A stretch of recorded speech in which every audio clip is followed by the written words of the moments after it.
Halo semuanya, perkenalkan kami dari kelompok 1 Angkatan 19 Latsar CPNS BMKG 2021.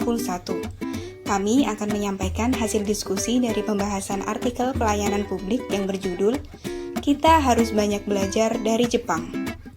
Sebelum memulai pembahasan, saya akan memperkenalkan anggota kelompok kami yang terdiri dari Amar Fajrida Apala, Ana Rasulan Saptani, Anggi Maritza Hanif, Arifah Dwi Yuliani, Arsyil Majidida Himawan, Awin Manurung, Banyu Giri Manuela Hamonangan, Kristi Afriani Enjeli Sinaga, Dinda Afifah, dan Erlita Aprilia. Berikut adalah garis besar yang dibahas dalam artikel Kita Harus Banyak Belajar dari Jepang, yaitu pertama, kelebihan dan nilai-nilai yang dibangun, kedua, prasyarat dan alternatif kebijakan, ketiga, pelajaran yang dapat kita peroleh. Sebelum membahas lebih jauh tentang artikel pelayanan publik, ada baiknya kita mengetahui apa itu pelayanan publik. Menurut Undang-Undang Nomor 25 Tahun 2009, pelayanan publik adalah kegiatan atau rangkaian kegiatan dalam rangka pemenuhan kebutuhan pelayanan sesuai dengan peraturan perundang-undangan bagi setiap warga negara dan penduduk atas barang, jasa, dan atau pelayanan administratif yang disediakan oleh penyelenggara pelayanan publik. Bagaimana negara Jepang melakukan pelayanan publiknya? Pelayanan yang diberikan oleh pemerintah Jepang bukan hanya sebatas penyediaan prasarana atau sarana saja. Dari sisi administrasi dan birokrasi pun diberikan pelayanan secara profesional dan memadai. Saat mengurus surat atau dokumen pada instansi pemerintah, kita tak perlu khawatir akan keharusan menyediakan uang administrasi agar surat atau dokumen yang kita butuhkan dapat terselesaikan. Pelayanan yang diberikan sesuai dengan ketentuan yang berlaku. Hal ini karena negara Jepang percaya sistem berlandaskan kejujuran akan cepat maju dan meningkatkan kualitas pelayanannya sekaligus sangat efisien.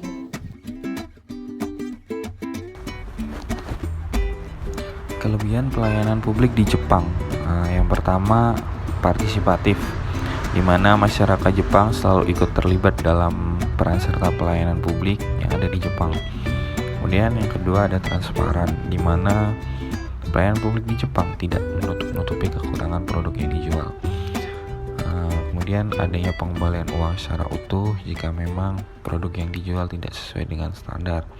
Kemudian responsif, di mana setiap ada permasalahan atau segala sesuatu yang perlu ditindaklanjuti, maka akan dilakukan secara cepat dan tepat.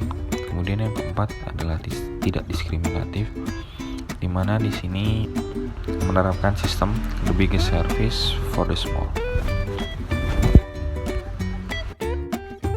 Yang kelima, mudah dan murah, yaitu kemudahan masyarakat mendapat fasilitas serta mengurus dokumen administrasi.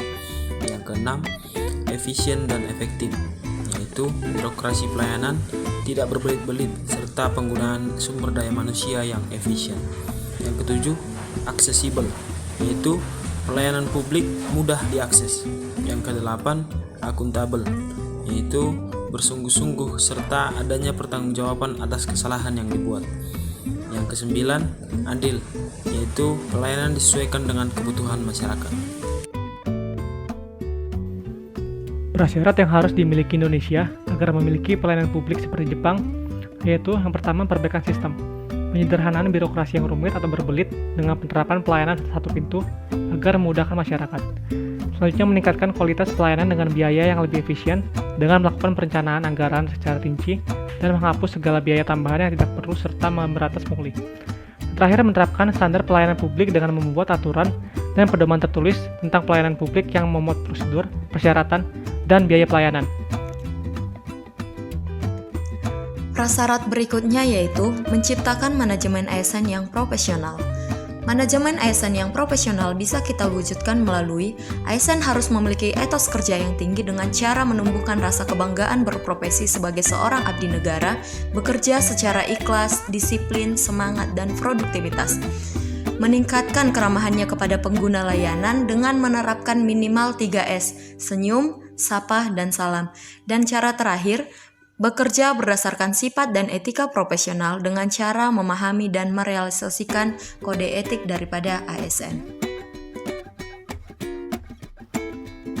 Prasyarat lainnya yaitu adanya partisipasi masyarakat dalam meningkatkan pelayanan publik, yaitu dengan menerapkan sistem testimoni atas pelayanan yang diterima dengan cara membangun kesadaran masyarakat sebagai konsumen dengan membuka kesempatan yang seluas-luasnya kepada masyarakat, baik langsung maupun media massa, untuk menyampaikan saran atau pengaduan mengenai pelayanan masyarakat. Lalu yang kedua, mengutamakan efektif dan efisien dalam mobilitas publik dengan cara mengadakan transportasi publik modern dan terurus, serta mengadakan layanan-layanan masyarakat di tempat ramai dan mudah dijangkau oleh masyarakat. Nah, jadi pelajaran yang diperoleh adalah pelayanan publik merupakan kegiatan dalam rangka pemenuhan kebutuhan pelayanan masyarakat atas barang dan jasa. Belajar dari pelayanan publik di Jepang, ternyata masih banyak sekali hal yang perlu diperbaiki dari pelayanan publik di Indonesia. Berdasarkan isu tersebut, banyak sekali nilai-nilai pelayanan publik di Jepang yang bisa kita adopsi dan diterapkan serta disesuaikan dengan budaya yang ada di Indonesia. Untuk mencapai pelayanan publik yang ideal, diperlukan beberapa hal yang harus saling mendukung antara satu dan yang lainnya, mulai dari perbaikan sistem pelayanan publik, manajemen ASN, dan juga partisipasi masyarakat sebagai pendukung terlaksananya pelayanan publik yang ideal yang disertai dengan adanya alternatif kebijakan yang lebih baik. Demikian pembahasan hasil diskusi kami. Banyak pelajaran mengenai pelayanan publik yang bisa kita ambil dari Jepang, dan harapannya bisa diterapkan di Indonesia. Sekian dari kami, terima kasih.